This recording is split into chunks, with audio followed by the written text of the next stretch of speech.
तो वहीं मुख्यमंत्री पुष्कर सिंह धामी की अध्यक्षता में सचिवालय में हुई कैबिनेट बैठक में राज्य स्थापना रजत जयंती के अवसर पर राष्ट्रपति द्रौपदी मुर्मू और प्रधानमंत्री नरेंद्र मोदी के मार्गदर्शन के लिए आभार व्यक्त किया है।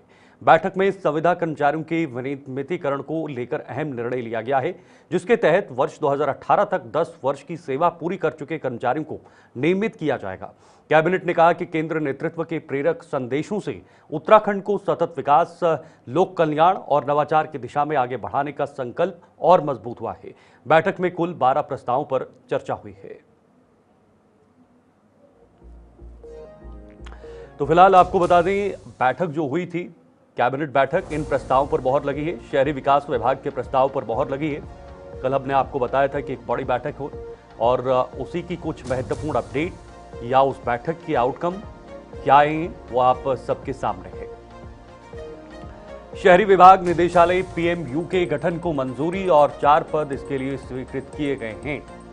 ये इस बैठक का एक अहम हिस्सा। वित्त विभाग में टेंडर प्रक्रिया में इंश्योरेंस के तहत बीमा की भी गारंटी होगी, इसको भी इस प्रस्ताव पर मोहर लगी है। इस बैठक में संविदा और दैनिक वेतन कर्मियों के नियमितीकरण की कट ऑफ डेट जो है वो तय की गई है। इसके साथ ही आपदा प्रभावितों को 5-5 लाख की सहायता राशि मंजूर। देखिए, बहुत मायनों में अहम ये बैठक रही है। कल हमने आपको बताया भी था, देवभूमि परिवार योजना के तहत हर परिवार को आईडी मिलेगी। इसके साथ ही उपनल कर्मचारियों पर कैबिनेट उप समिति बनेगी और 2 माह में रिपोर्ट दी जाएगी। उपनल कर्मचारियों को लेकर यह बहुत खास था। उपनल अब विदेशों में भी नियुक्ति करेगा और विदेश मंत्रालय में रजिस्ट्रेशन इसका होगा। यह फैसला भी इस कैबिनेट बैठक में लिया गया है। इस प्रस्ताव पर भी मोहर लगी हुई है। ये तमाम चीजें थी जिन पर कल इस बैठक में मोहर लगी हुई है। आउटसोर्स है या नहीं है? इसमें पुरानी नियमावली में आउटसोर्स नहीं है। इस वाली में नहीं बना, पुरानी नियमावली में आउटसोर्स नहीं है और जो 2024 वाला तो आउटसोर्स उस पे आउटसोर्स पे लागू नहीं होगा। वो तो आउटसोर्स के अलावा जो मैंने पढ़ा आपको, दैनिक वेतन, संविदा, नियत वेतन, अंशकालिक, तदर्थ रूप से जो कार्य कर रहे हैं उनके लिए लागू होगा। तो वर्तमान में कट ऑफ आपका 2018 से 10 साल यानी कि 2008 से जो पूर्व से काम कर रहे हैं वो होंगे। लेकिन भविष्य के लिए कट ऑफ क्या होगी वो 2000 नंबर क्या होगा?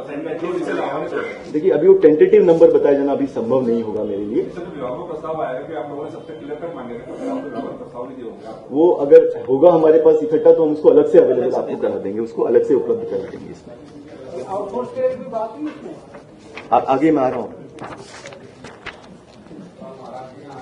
इसके अलावा अगला मत था ये आपदा प्रबंधन और पुनर्वास विभाग का मत था।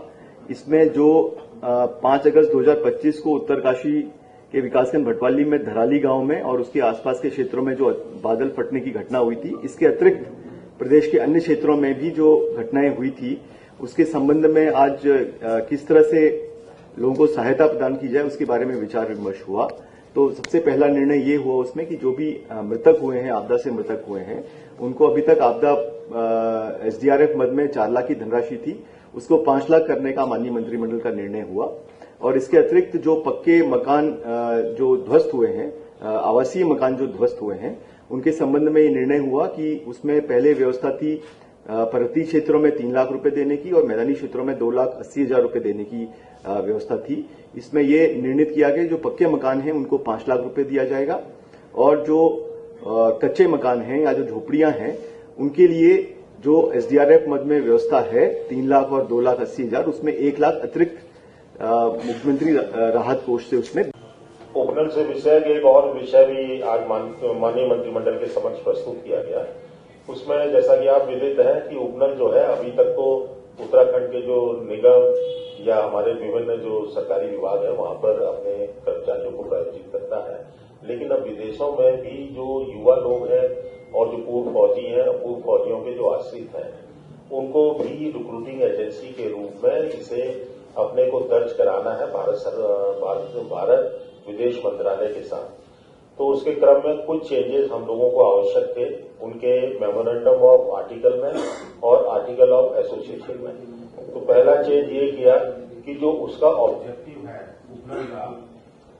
उपनल का जो ऑब्जेक्टिव है उसमें ओवरसीज एम्प्लॉयमेंट के लिए रिक्रूटिंग एजेंसी का कार्य उपनल के पास आज तक नहीं था, तो उसमें परिवर्तन करके ये कार्य उसमें जोड़ दिया गया। दूसरा जो प्रमुख जो चेंज किया गया है आर्टिकल ऑफ एसोसिएशन में, हम लोग क्योंकि उपनल जो है वो एक कॉर्पोरेशन है और कॉर्पोरेशन में जैसा आपको मालूम है कि 30% हमारा इनकम टैक्स लगता है, तो लगभग हम लोग 3-3.5 करोड़ रुपए प्रति माह प्रत्येक साल इनकम टैक्स देते थे। हम लोगों ने इनकम टैक्स वालों से बात करी और उन्होंने फिलहाल हमें प्रोविजनल कंडीशन के अंतर्गत हमें इसमें रिबेट दे दी है, लेकिन हमें 2027 तक इसमें परिवर्तन करने थे। अपने जो आर्टिकल ऑफ एसोसिएशन है वो परिवर्तन आज कर दिया गया है।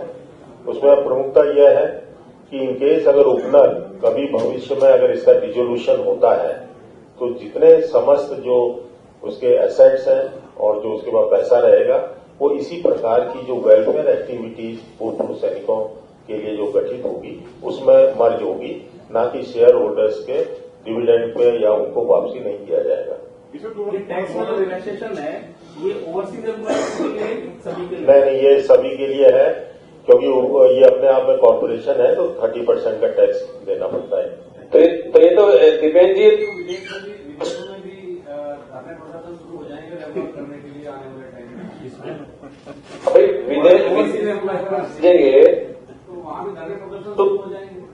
नहीं, वो सिर्फ उपनल में देखिए जब विदेशों से मांग आएगी ना तो वो एक जैसे शेफ की मांग है, वेंडर्स की मांग है, फिटर की मांग है, रिसेप्शनिस्ट की मांग है, वो पर्टिकुलर या नर्सेज वगैरह की मांग है, तो उस तरीके के जो हमारे पास उत्तराखंड डोमिसाइल के भले वो सिविल नागरिक हो, चाहे पूर्व फौजी हो या पूर्व फौजियों के आश्रित हो, उनका जो रजिस्ट्रेशन होगा उन्हीं में से जो पात्रता रखते हो उन्हीं को हम लोग